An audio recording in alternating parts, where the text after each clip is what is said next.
Well, welcome to Resources for Priesthood Leaders and Ward Councils. It's great to have you with us this afternoon, and I'm especially excited to talk about this with you.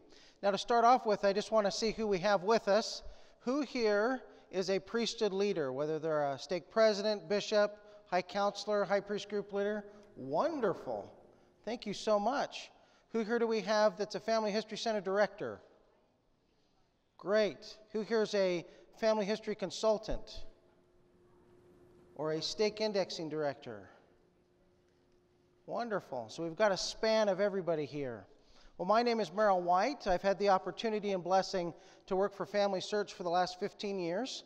I started out as a consultant, then had the opportunity to move over and actually manage the day-to-day operations of the Family History Library for a number of years.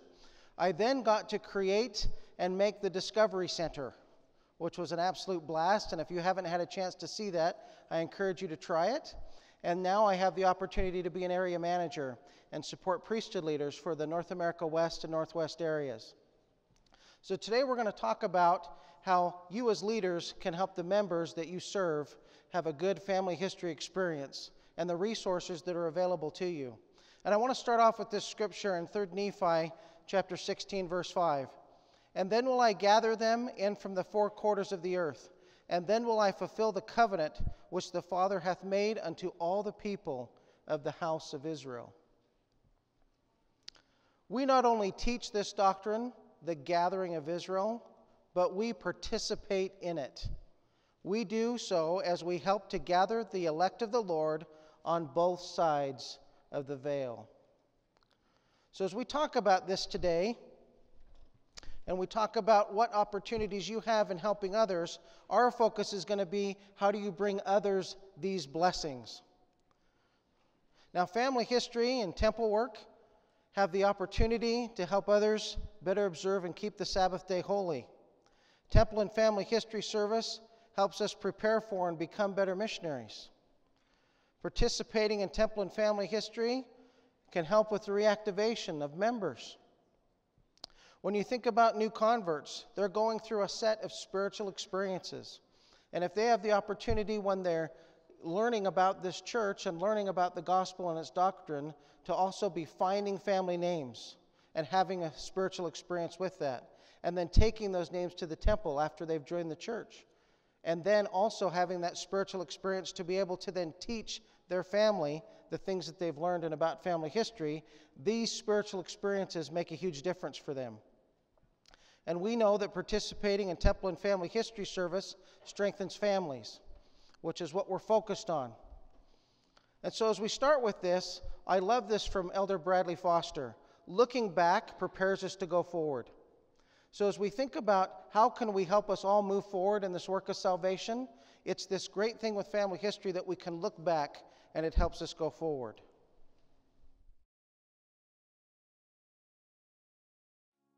The Book of Mormon tells stories of families. As we read these stories, we find that families haven't changed that much over the centuries.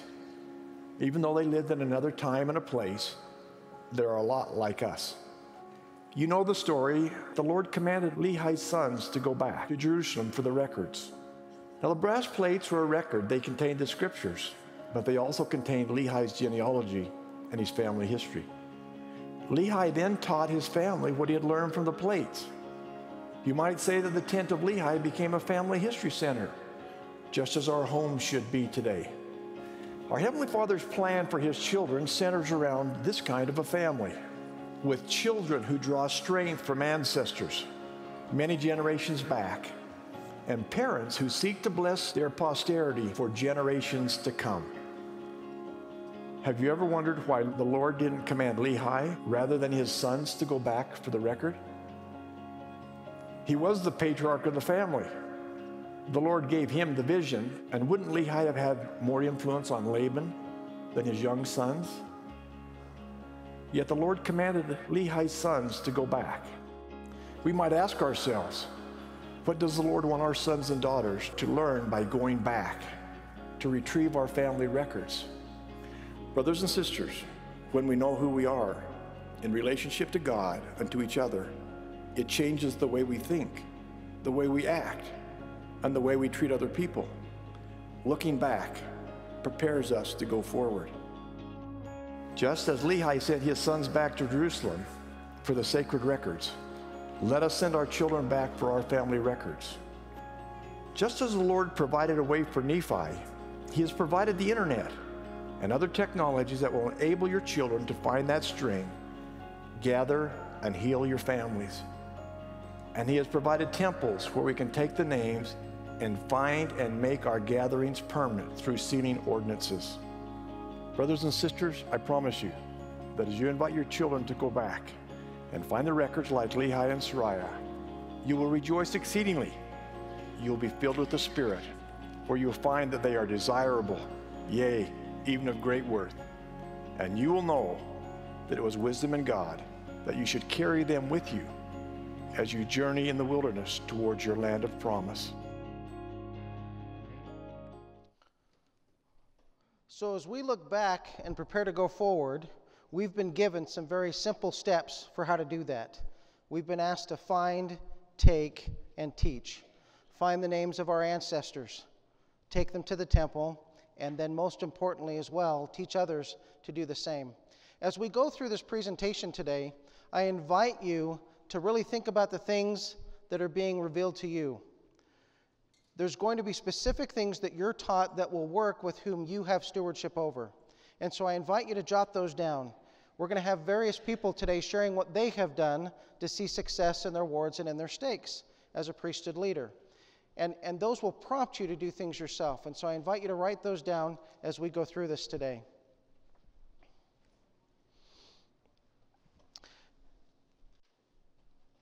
Now, it's very important that as a priesthood leader, you have also had this opportunity to find, take, and teach for yourself. What we have found as we've gone out and worked with stake leaders and ward leaders is that when a priesthood leader has had this own opportunity himself to start with, it makes a world of difference.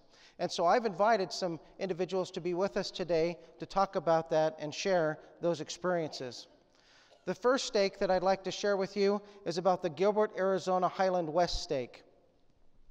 And so I've invited Lance McIntosh, the multi-area manager for North America, to share what they have done.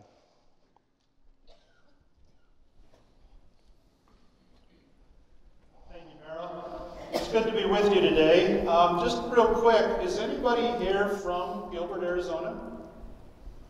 Good. I'm glad nobody's here because then they won't know what I'm saying. We actually had hoped to have President Daniel Barker, who's the stake president for the Gilbert, Arizona Highland West stake, to be with us, but he was unable to do so. So I've taken some notes from him, and I'm going to share just real quickly what they've been doing over the last couple of years. I think you'll find it exciting, but you'll also hopefully be able to find some aspects that will help you in your work.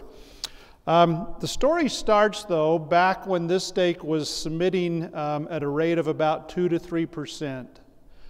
Which, as you know, if you've been to the conferences before, that used to be about the stake average, or the world average for stakes was about 2.5%.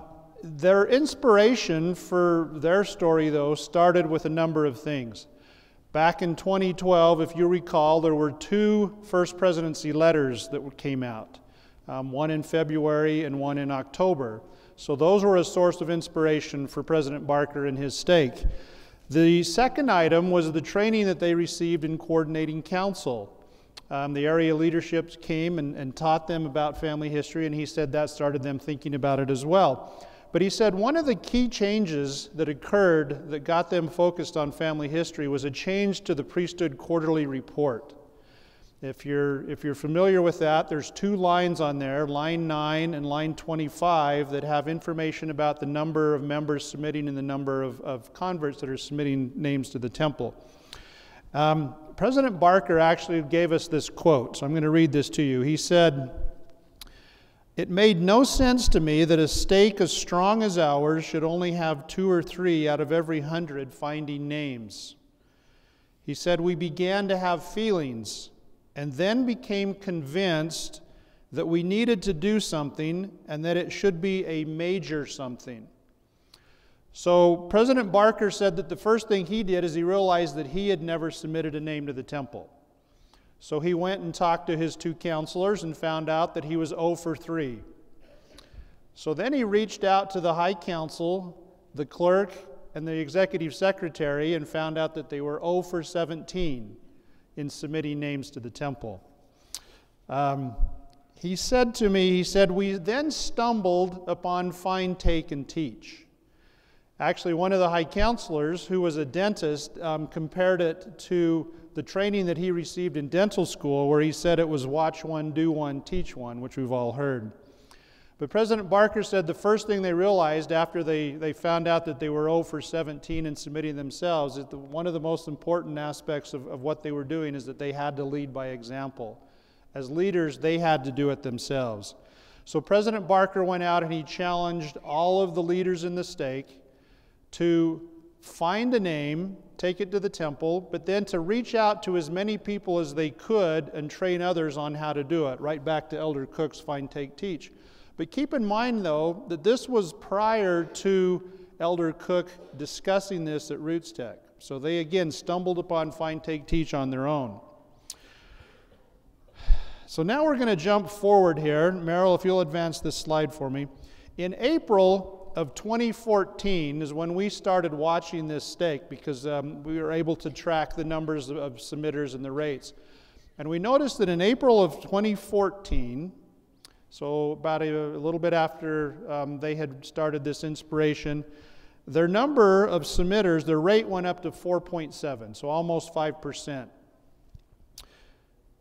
In July of that year, Family Search released the hinting feature, the descendancy feature in Family Search in the tree, and the stakes average then went up to 7.9. So I want you to stick with me a bit from these numbers. So 4.7 to 7.9 in a couple of months. In October, they had a temple day where the stake presidency challenged all the members to make sure that they brought their own family names to the temple. So this was in October of 2014, same year. They had then gone up to 28.4%. A month later, they had their stake conference, which they'd been focusing on as well, and their numbers went up to 29%. In April of 2015, so about 1 year after we as a department started to watch what they were doing, they hit 42%. So almost, well, I guess you could say almost half of the stake was then submitting names to the temple. And that pretty much occurred in 1 year. So the real keys to this that I want you to go away with are these. First off, it was leader-led. If President Barker had not taken the lead and been an example to others, I don't think they would have been nearly as successful. He told us that the descendancy feature in the family tree was essential to him as well. Going back to some of the teachings we've had in earlier Roots Tech with Elder Anderson and Elder Cook, they were finding cousins. But he said here was one of the key things as well, and Steve Rockwood mentioned this morning. They had the ability to have quick successes. And he said if they went and tried to help somebody else and train somebody else, he said if we couldn't find a name within 30 minutes, they were not nearly as successful. But then probably the most important thing was the teaching aspect of Find, Take, Teach. Their model of going out and teaching others is what made them extremely successful and has continued their growth. Now, since April, they've had a little bit of a decline. But it's interesting, we've had some recent conversations with President Barker, and he's actually challenged the stake now to go out and do, as a stake, he wants to do 60% by the end of 2016. And it'll be really interesting for us to continue to watch them to see how they do. I want you to see this picture in closing. This is a young girl named Hallie that lives in the stake, and this is an example of what can happen when you see a stake like Gilbert that puts an emphasis on family history and on Find, Take, Teach. Thanks, Lance.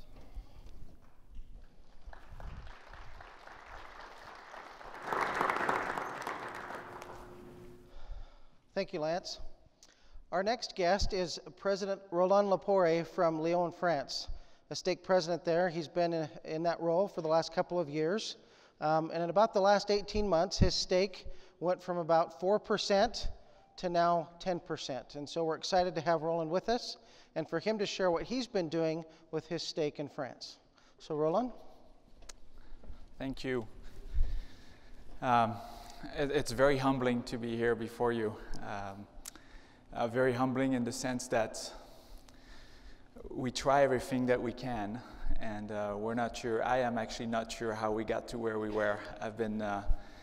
We felt some promptings, and it almost seems like it's the result of a lot of unorganized matter that we've tried to put together. And that's the testimony that he gave to me. If the Lord inspires us to do something, He'll find a way with the small vision that we have to allow us to accomplish those things with the resources that we have. I'd like to give you a quick idea of what the Lyon stake is like. It's in the southeast of France, and our challenges are perhaps a little bit different than yours, but to us they're significant. I wrote a few challenges. We have very fewer active members than perhaps most of your stakes. And those few active members have multiple callings, and they're already spread thin in many ways. The temple for us is located for the closest members. It's a 3-hour drive. For those that are the farthest, it's 4.5 to 5 hour drive to get to the temple. That's a challenge in itself for us. There are multiple countries that attend the Bern Temple, and so with those multiple countries, you have to stay at the hostel if you want to get there, because there's such a drive to get there, and with all these countries, there's very few rooms to be able to sleep in the hostel. So it's even if you have a desire to go to the temple, it's actually a challenge to get there sometimes. Staffing is very difficult. In the words that in the stakes, I actually have only 8 members on my head council. I'm still working. I trying to get up to 12, but it's a challenge. We have a few third-generation members, a good amount of second-generation members, and then a lot of first-generation members. And then finally, self-reliance is a challenge also for us where we are. And it's often difficult for members struggling with the day-to-day self-reliance issue that they have to see how family history can help them. But indeed it does, and I'm seeing it in our stake. It's as every stake president, we're striving to juggle all the things that are being asked, but we know they're right, and we try the best we can. And so I wrote down 10 things that we've done in the Lyon stake, that I feel have helped us. The first one is my conviction of this work, being at the center of the work of salvation, came line upon line. I didn't always have the testimony that I have today, but I'm grateful it came. It came because I took personal opportunities to look for my ancestors, not only just on the computer, but actually doing physical activities with my families where I've touched the lives of my ancestors, and it changed my life. I've done a lot of indexing. I started just as an activity with my wife on a Friday night, and that gave me a sense of the spirit that it could do in my life and what it could bring to the lives of my stake members. That's where it all started for me. Second, if it was important, it needed to be in our stake goals and our stake plans. And so we felt so strongly about it that it's actually at the heart of our goals and our stake. We asked our wards to incorporate that in their goals. It has taken actually a good year to really take it from an actual goal to something that's actually tangible for them, kind of from a program to something that's core to the gospel. As we go around to ward conferences and as we meet with the ward council, we ask and we have specific conversations with the ward council to say, how are you planning to accomplish the goal that you've set? And that's actually a tremendous experience for me as a stake president. It's actually a revelatory experience because we actually have ward councils, and each member of it's not only the work of the high councilmen, it's the work of the relief society presidents, of everyone in the ward council. We go around the room and specifically ask, what are you going to do? Tell us specifically. And to see the revelatory process that has gone to their hearts and how that's being correlated in the ward is inspiring. And I'm actually excited for this year. I think 10% is the beginning for us. And I'd love to get to 42% someday. Third one, as I said, we don't have a high council man in charge of family history in our stake. I just can't right now. I'm trying to find those people, but I can't. But I felt like I needed to just leverage the resources that we already have. And oftentimes I feel like maybe we get stuck in trying to have the exact perfect organization to try to accomplish things, and then we don't do anything. For us, I felt like I'm going to look around and see who are in some very specific places and positions that may have the heart already turned or close to be turned, just like mine, and that I can leverage. And so the first person that I went to is a wonderful family history center director for the Lyon stake that is also the stake indexing director. He has both callings. I don't know if I would recommend it. I don't know if it's that way in the handbook. I don't think so. But actually, to us in our specific situation, it actually been a wonderful blessing. He's also, the vision that I had for him was to actually, him becoming, the center becoming a center example for all the centers. So he's actually built, we're in the process of finishing building that a network with all the centers, and all the centers are feeding into that center, and they have monthly meetings. They're talking about the stake goals, the ward goals, and how they're each helping the priesthood accomplish those goals. Fourth, quite frankly, it's part of our message, and we refer to it regularly.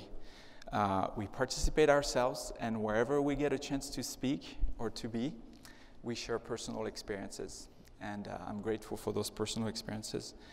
5, we extend personal invitations to members regularly.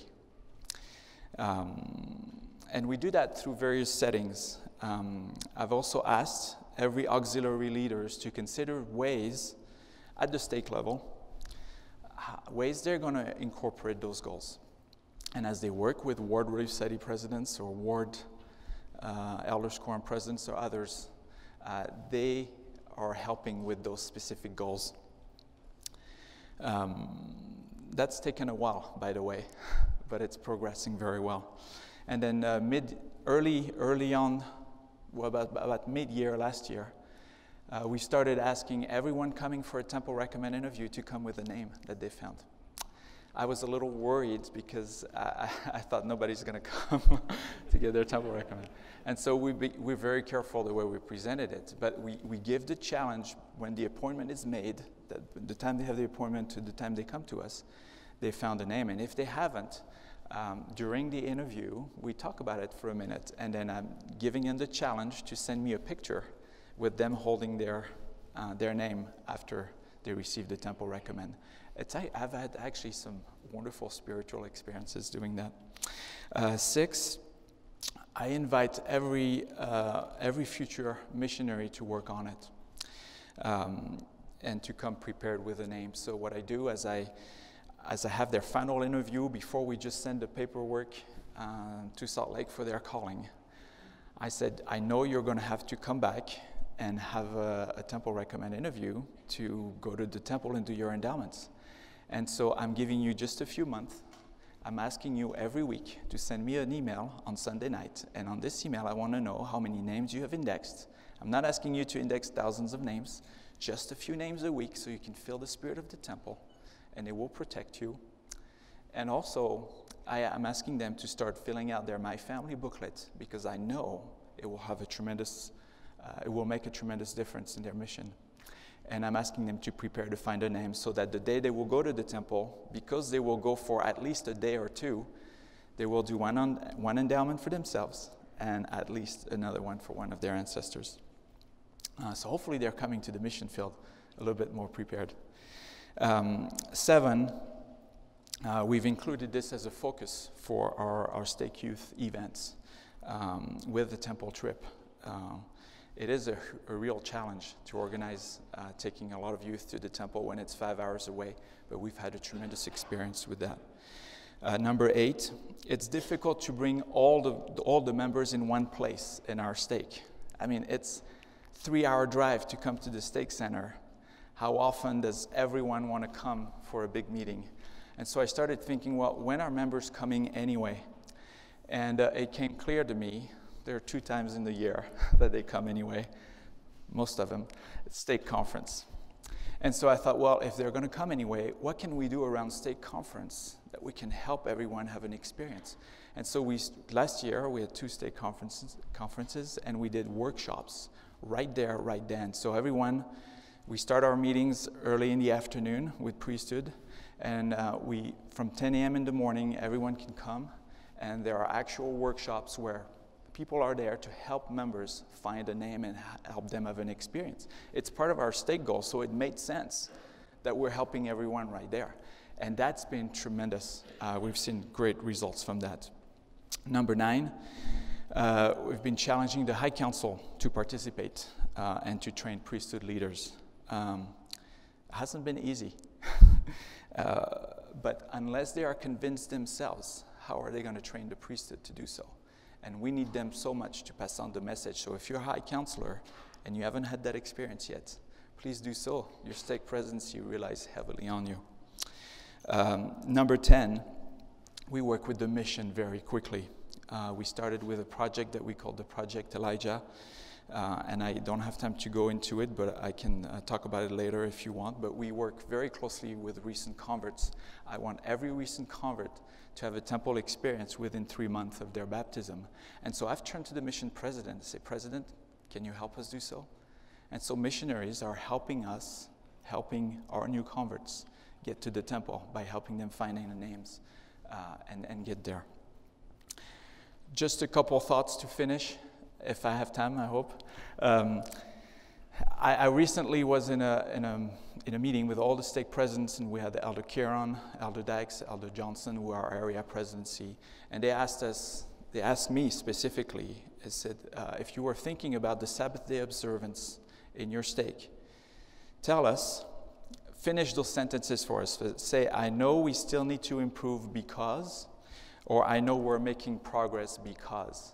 And as I was preparing for this, I did the exact same thing, and it helped me have a better understanding of where I want to go. And so I'm just going to share with you quickly how I would finish those sentences. I know we still need to improve because high priest group leaders have not yet taken on the real lead in our stake. It's taking a long time, but I think it's worth the persistence. I know we still need to improve because all leaders are not yet involved. Because there are very few consultants still.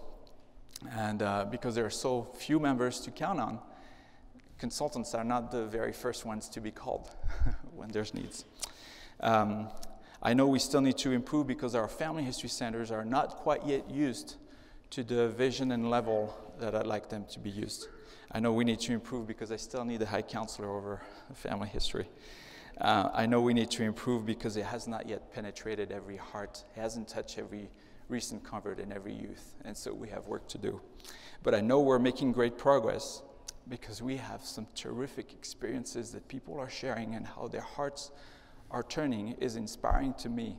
And I'm seeing that in the health, the spiritual health of our stake. Every ward is including specific goals on how they're going to accomplish it. I know we're making progress because there are more and more temple trips that are being organized. Because the temple is more of a focus, not simply going to the temple, but actually wanting to take personal or family ordinances with them. Because our workshops are improving more and more as we have stake conferences. because I know we're making progress, because we had 30 indexers about a year and a half ago, 2 years ago, that did 30,000 names in 1 year. And in the last 2 years, we've had over 250 indexers doing over 500,000 names. I know that's changing hearts, and I know that's helping us elevate our stake and sanctify us. So I hope any of this will be helpful to you, and thank you so much for this opportunity.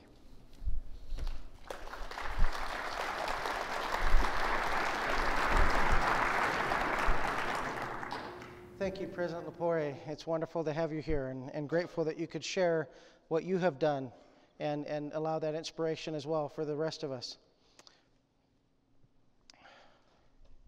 Oops. So one of the things that I hope you noticed with both of these examples, both with Gilbert, Arizona and with Lyon, France, is the priesthood leaders had their own experiences doing family history, and they took the lead then, sharing that witness with those around them. And they also went out and did it themselves. They didn't necessarily come to headquarters and say, what do we do? They used their keys and their inspiration so that they could go do it with what they felt they needed to do.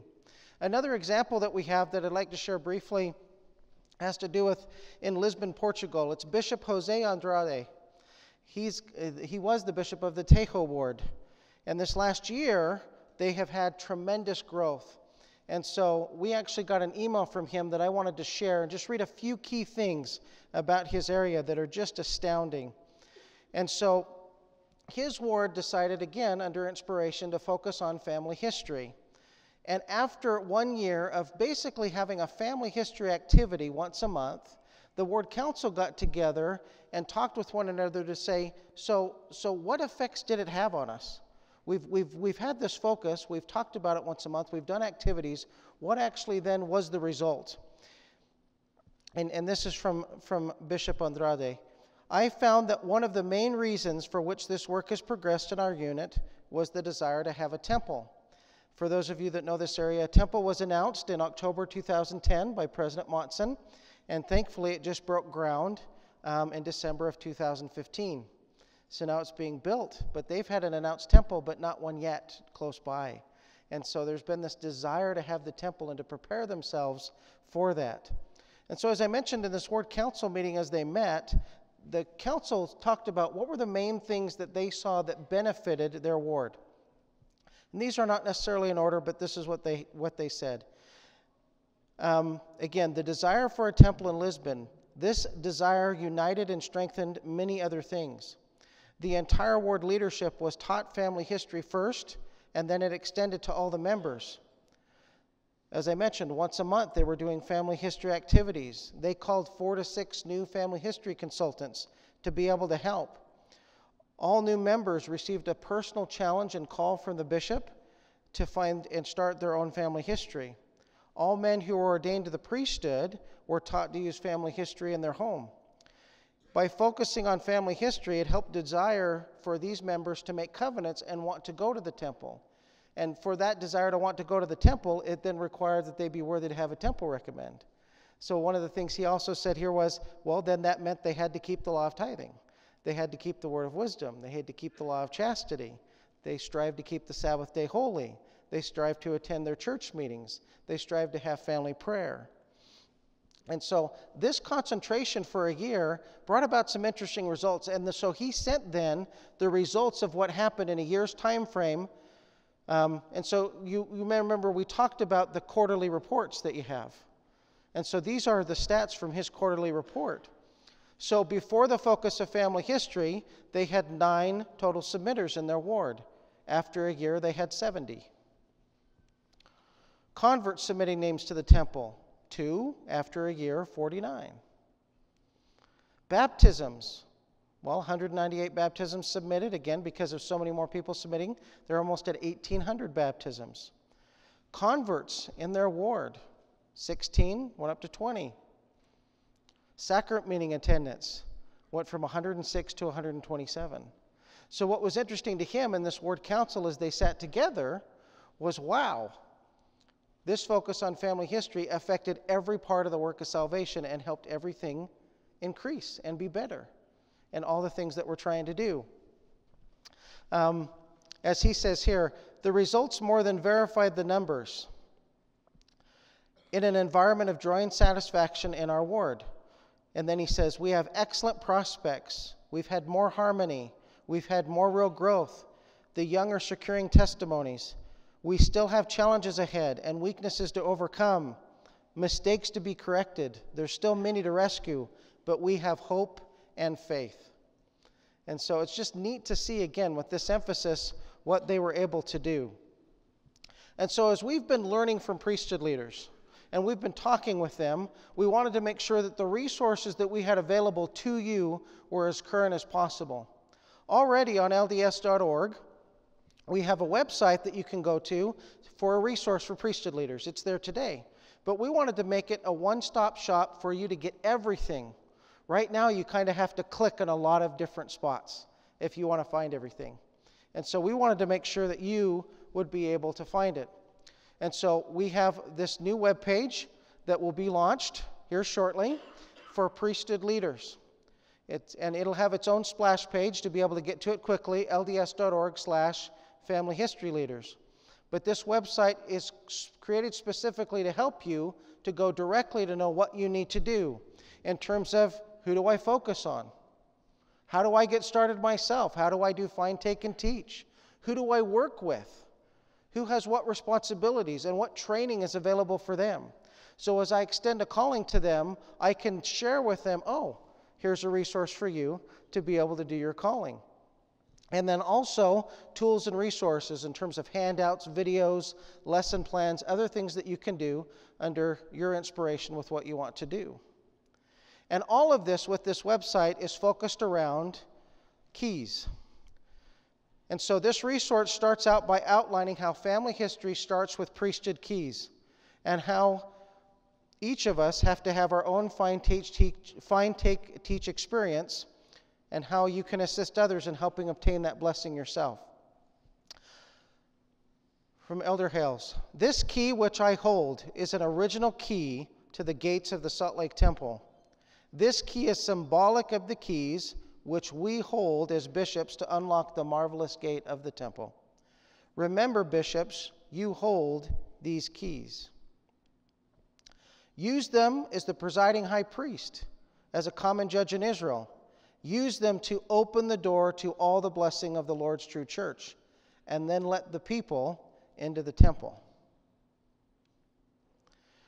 Now, as we know, the president of our church, President Thomas S. Monson, holds all the keys, and he delegates sealing keys to the temple sealers throughout the temples, and he also delegates keys to his local leaders. And so, whether it be a stake president or bishop, they have responsibility for temple work with those whom they oversee. And so this is from Elder Falabella. As a stake president, you hold the priesthood keys for temple and family history work in your stake. And so I invite you, as this leader, to think about whether a stake president or bishop, with the examples that we've shared, what can you do with those keys, and then with the resources we're talking about to help people get to the doors of the temple, to help have these spiritual and wonderful experiences. And so I want to share with you here quickly a video of Bishop or President Jose Torres in Honduras and his experience in having family history in his life and what a difference it made for him. Recuerdo una experiencia que tuve que cambió un poco mi visión de presidente STAC. Pedimos una capacitación con el área. El hermano que estaba dando la capacitación me preguntó si podía usar mi cuenta de LDS. Cuando él abrió, no estaba nada. Solo estaba mi nombre, el nombre de mi esposa y el nombre de, en ese tiempo, 2 de mis 4 hijos. Y una de las hermanas que estaba ahí me volteó a ver como diciendo, presidente, ¿qué pasa con usted? Usted es mi líder, es mi ejemplo. Y yo me sentí apenado. Cuando regresé de ahí, empecé a organizar todo, empecé a tomar el asunto y empecé a tener experiencias espirituales. A causa de buscarlos a mis antepasados, yo soy un mejor hombre. Definitivamente un mejor líder, un mejor padre, un mejor esposo. Ellos me han salvado a mí. Mi corazón se ha vuelto a ellos. Esta obra es real. Si ustedes no han tenido esta experiencia, no van a poder comprender de lo que estoy hablando. Es algo real. El gozo que da de poder reunirse con ellos, de poder sentirlos, de verlos en el Santo Templo, es indescriptible. Ese sentimiento pasó a ser otro. De ser un salvador, me sentí que en realidad el que estaba siendo salvado era yo. Si quieren empezar una reacción en cadena en su estaca, empieza conmigo. El cambio empieza conmigo. Pero entonces debe de invitar a otros a que estas personas tengan sus propias experiencias. Esta obra la puede hacer cualquiera. La puedo hacer yo o la puede hacer cualquiera. No necesitamos grandes recursos, ocupamos deseos. Lo importante de esta obra es comenzar hoy.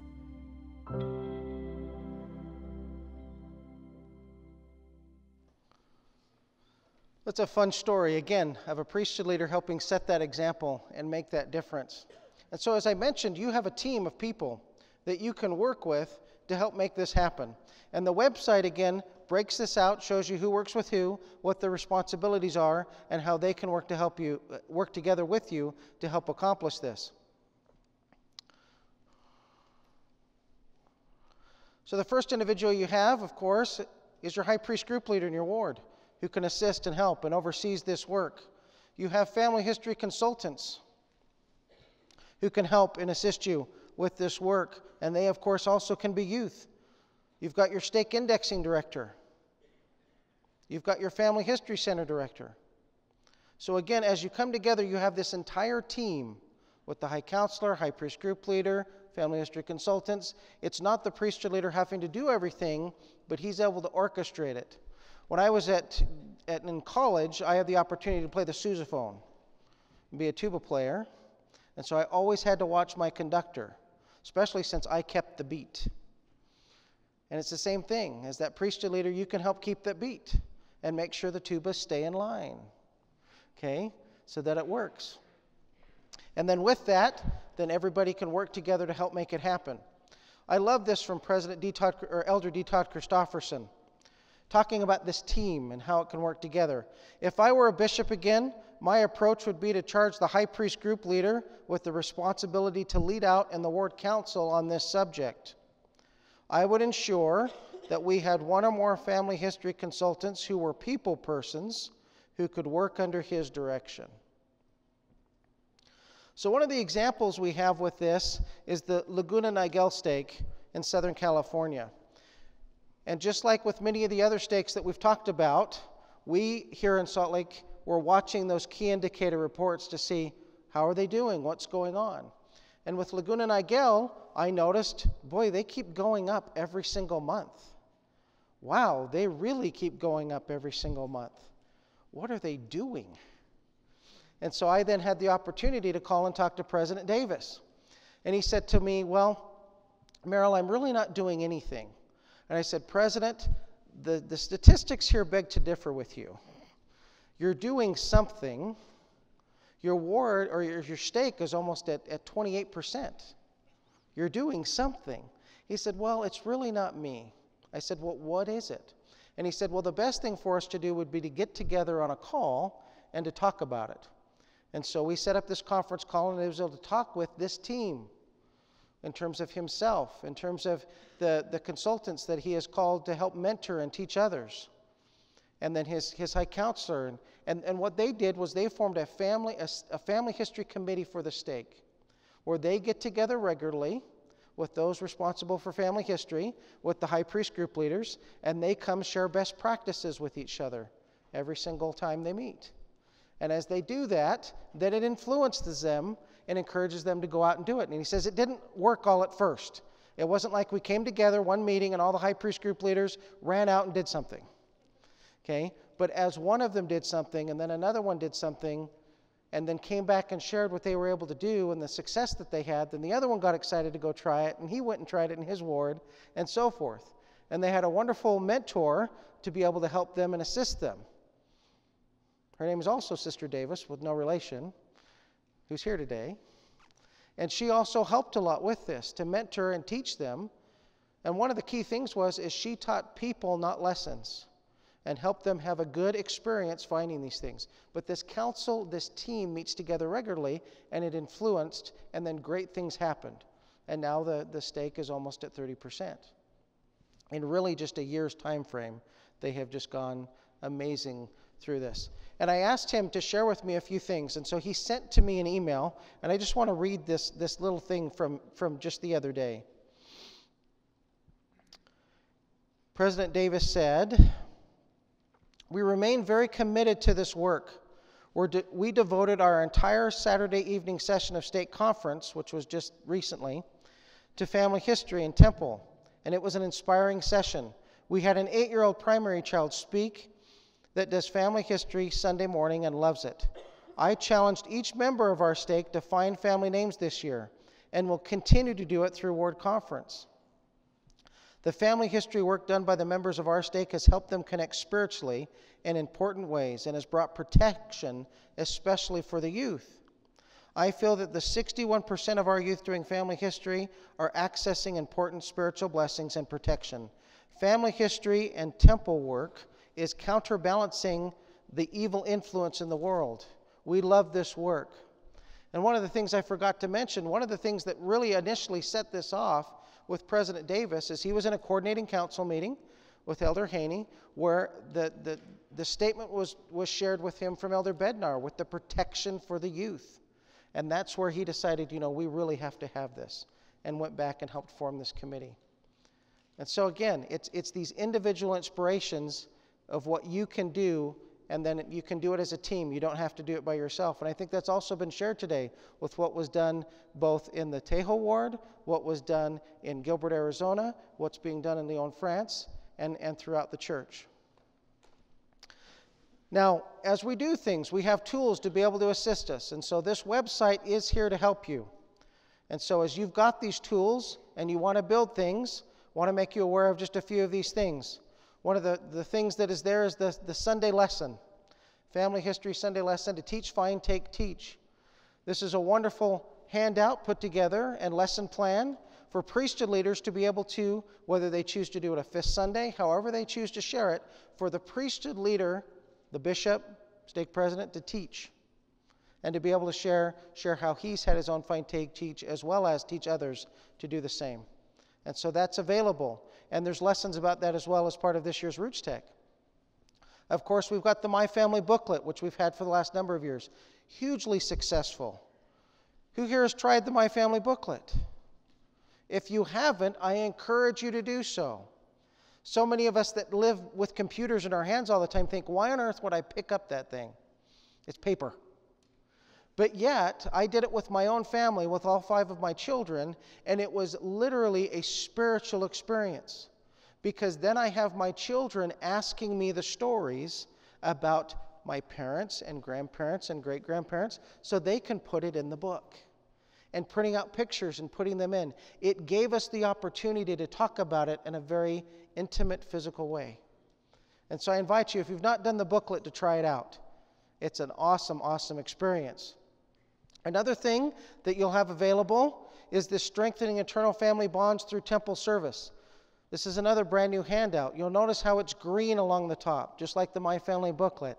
It's designed for beginners and to help them at their very first outset. How do they get started? What do they do? How can they have a temple experience very early on? So this resource card's available there. You also have the Strengthening Eternal Family Bonds Through Temple Service. Notice the top of its color. It's the same color as the Find. Okay?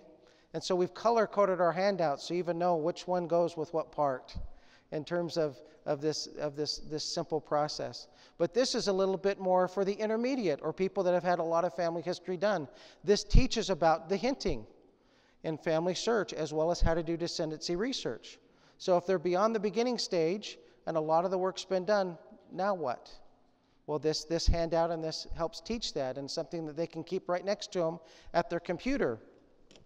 Another thing we have is this new Strengthening Eternal Family Bonds Through Temple Service. Many of you may have picked one of these up as you came in. They're available on the website as well as at the doors. This was designed specifically for priesthood leaders. for them to be able to have it and put it in their pocket if they wanted to, pull it out.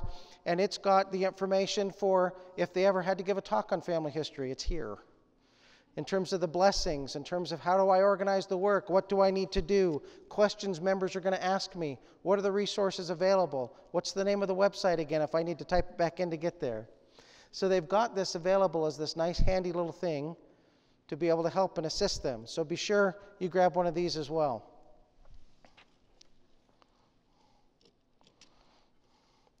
So remember, everything we've talked about today and this website, these are resources and tools to help you, to help members have a find, take, teach experience. And so then what is the call to action for you? And I found the best way to do this was to use a short video clip from Elder Clayton. So this is your call to action. The most important thing to do as leaders is to find your own names to take to the temple yourself and then to teach others to do the same. Last year, President Dallin Son, who presided in the South Jordan, Utah River Stake, came to Roots Tech. He learned and then applied these principles in his stake. He challenged the youth to do two things. First, to take their own names to the temple, and second, to add a story about an ancestor to family tree. As part of the youth challenge, he invited the parents to participate in the goals as well. What happened is nearly miraculous. Incredibly, after 1 year, 200 of his youth had submitted at least one name to the temple. That's about 20 youth submitters per ward. From the data, it looks not only like people got a lot more involved in family history, but they also got involved in temple activity. And the motivation and enthusiasm of the youth extended to their family members and other adults in the stake as the youth taught them. That's what we mean by find, take, and teach. That's the power of the rising generation. Make it a priority to have youth find their own names that they can take to the temple. Call them as family history consultants. If circumstances permit, aim for at least 3 family history consultants per ward. Think young men and young women. Have the ward council make assignments to the family history consultants, asking them to focus on helping new converts and recently reactivated members with their family history. Don't just make the assignments and then leave the consultants alone. Make sure the high priest group leader and ward council follow up with them regularly. If you do this, you will see how the Spirit of the Lord will bless the members of your ward, the adults and the youth.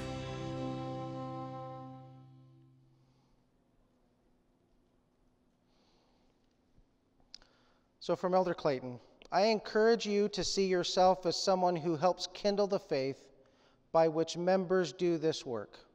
Not just as a person who teaches skills. Family history is a work of faith. I hope the things that you've been able to hear today, again, have influenced you. You've jotted these down. These revelations that you've received are for you and those that you supervise and those that you have stewardship. And I know that as you do these things as a priesthood leader, that you will see great blessings come to those whom you have stewardship over, as they have the opportunities to find, take, and teach both their family and then others in their circle of influence. And I'm so grateful for this. So in closing, I'm going to leave you with just some blessings of family history from various leaders of the church. And again, I thank you so much for being here today.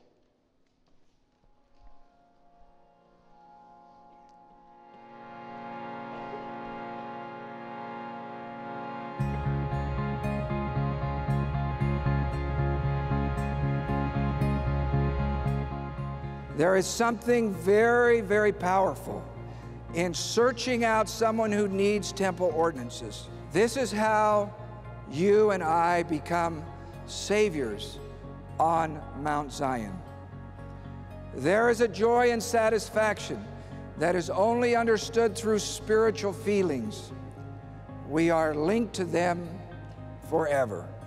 As you seek to contribute to this sacred work, both by finding those needing ordinances and then beginning their work in the temple, your own knowledge and faith in the Savior will increase, and you will receive a more certain witness that life continues beyond the veil. I know that life continues beyond the veil. I know it. As you respond in faith to this invitation, your heart shall turn to the fathers. The promises made to Abraham, Isaac, and Jacob will be implanted in your hearts. Your patriarchal blessing with its declaration of lineage will link you to these fathers and be more meaningful to you. Your love and gratitude for your ancestors will increase. Your testimony of and conversion to the Savior will become deep and abiding. Do you young people want a sure way to eliminate the influence of the adversary in your life? Immerse yourself in searching for your ancestors. Prepare their names for the sacred vicarious ordinances available in the temple. And then go to the temple and stand as proxy for them to receive the ordinances of baptism and the gift of the Holy Ghost. I can think of no greater protection from the influence of the adversary in your life. I promise you will be protected against the intensifying influence of the adversary. As you participate and love this holy work, you will be safeguarded in your youth and throughout your lives.